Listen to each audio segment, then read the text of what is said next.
वासुदेवाय। ॐ नमो भगवते वासुदेवाय। ॐ नमो भगवते वासुदेवाय।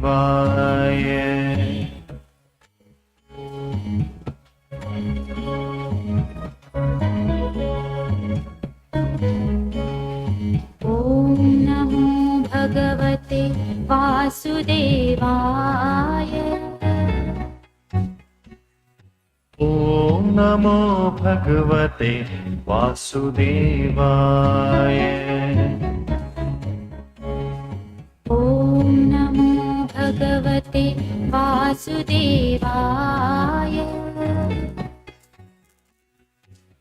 ॐ नमो भगवते वासुदेवाय।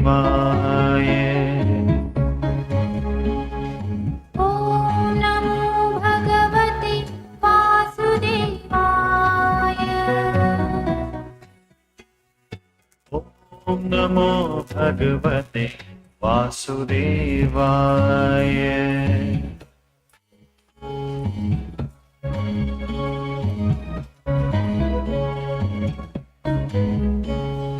ॐ नमो भगवते वासुदेवाय। ॐ नमो भगवते वासुदेवाय। ॐ नमो भगवते वासुदेवाय। ॐ नमो भगवते वासुदेवाय।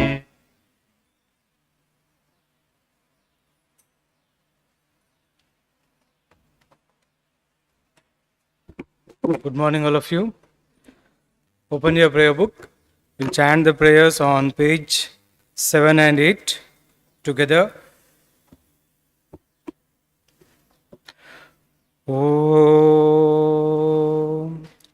Sahanavavatu Sahanau Bhunaktu Sahaviryam Karavavahe तेजस्विनावधीतमस्तु मा विद्विषावहै। ॐ शान्ति शान्ति शान्तिः।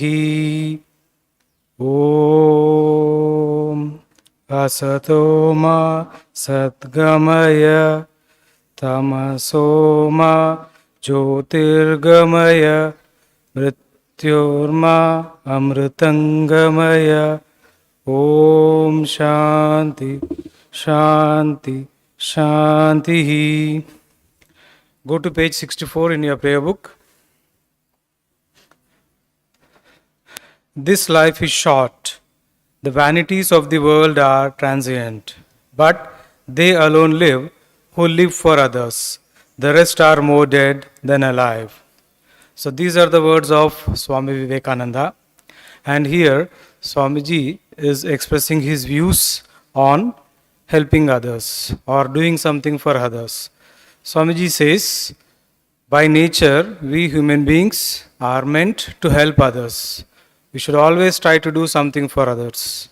And here he is stressing on doing good for others. And when we want to help others, always it may not involve money. There are many other ways in which we can help others. Here I would like to narrate a small incident from a life of a great person to illustrate how helping doesn't always require money. So there was a scientist, and he was very dedicated and hardworking. So he used to go to office at 10 o'clock. Even though his office timings were from 10 to 6, he never came out of the office at 6. He used to forget the timings because he was so involved in his work. So he never came out of the office before 8 in the evening. So one day he goes to his boss and tells him, today I will leave at 6 o'clock because I have to take my children to an exhibition. The boss says, okay. and he starts working. And as usual, when he starts doing his work, he forgets. And when he looks at his watch, it is 8 o'clock. So immediately he goes, but while going back or traveling, he feels very sad and unhappy because he could not fulfill the commitment or the promise which he made to his children. And he goes and he simply sits in front of his house. He doesn't even ring the bell of the door.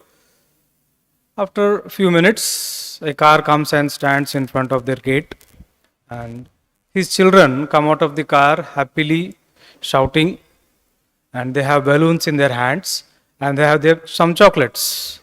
He feels extremely happy on seeing this, and after few seconds, he sees his boss. His boss is also coming out from the same car.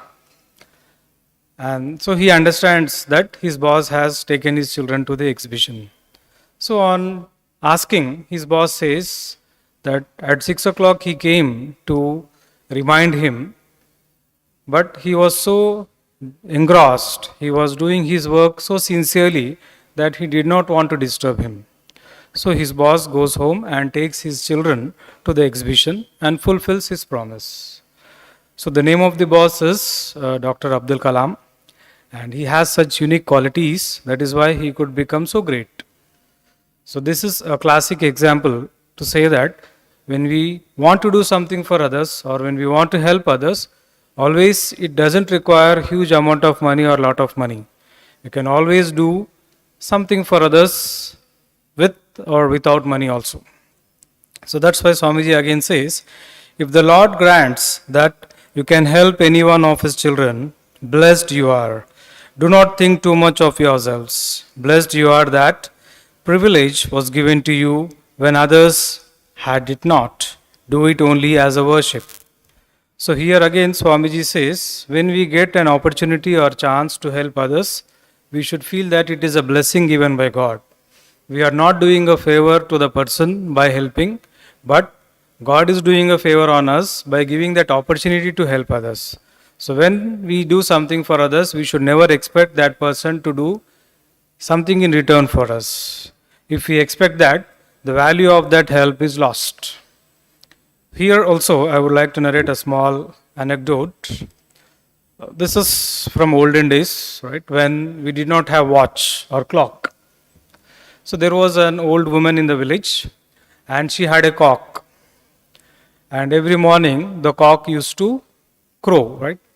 The sound which the cock makes is called crow. So the cock crows early morning and all the people of the village wake up because of that cock and they start doing their work. And after a few days, this woman feels that she is an important person in the village and all the people of the village should respect her. They should give her special treatment and they should treat her in a special manner because her cock is waking all the people of the village. But it does not happen. All the people of the village give her equal respect as they give to everyone. So she feels offended. She wants to teach them a lesson. So one night she silently takes her cock and goes out of the village. And she goes very far so that the people of the village cannot hear the sound, the crow of the cock. After 2 days, she comes back again. And while coming, she feels that all the people of the village would be waiting for her. And when she enters the village, all will welcome her. And they will give a grand welcome and treat her specially that she has come back. But once she enters the village, that does not happen. All the people are doing their work as usual and no one recognizes or realizes that she has come. She feels disappointed. So what actually happens is, on the first day, when there is no cock, all the people wake up late and they start doing their work very late. On the second night, before going to bed, everyone knows that there is no cock. So they mentally prepare themselves that they have to wake up without the cock, and few of the people wake up and they help others to wake up and the work continues. And the third morning, all the people of the village get used that there is no cock and they have to get up and they get up and start doing their work. So this is what happens in real life also. When we do something for others and when we expect that they also should do something in return, this happens. When we help others, it is an opportunity. So we also sometimes feel that we are very special, we are something great. I am doing everything, without me nothing happens. It is not like that. When we are there or when we are not there also, every work will happen as usual. There might be a slight problem or difficulty initially, but nothing stops only because of one person, as we have seen in this story of the old woman. When she is not there also, all the people are doing the same work. So if whatever we do is successful, whatever we say people like it, it doesn't mean that we are great. The greatness is time. The time is favorable to us. That is why whatever we do, we are able to get success in that. If you remember this point, then definitely we would be away from a great quality that is called ego. So try to remember this, and that is what Swamiji is trying to tell here. We should always try to do something for others, because by nature we are supposed to help others, and when we help others, we should not feel proud or we should not feel great that we are doing something for others. It is an opportunity given by God to help. If we observe everything around us, the nature around us is always giving something to us. It doesn't feel proud. The trees give fresh air, oxygen. The clouds give us rain. The rivers give us water. The soil gives us everything to eat, but it doesn't feel proud. It doesn't show that on us. So the same things Swamiji wants us to adopt. So this is the message of Swami Vivekananda, and I wanted to share these points with you. Thank you for listening. Have a pleasant day.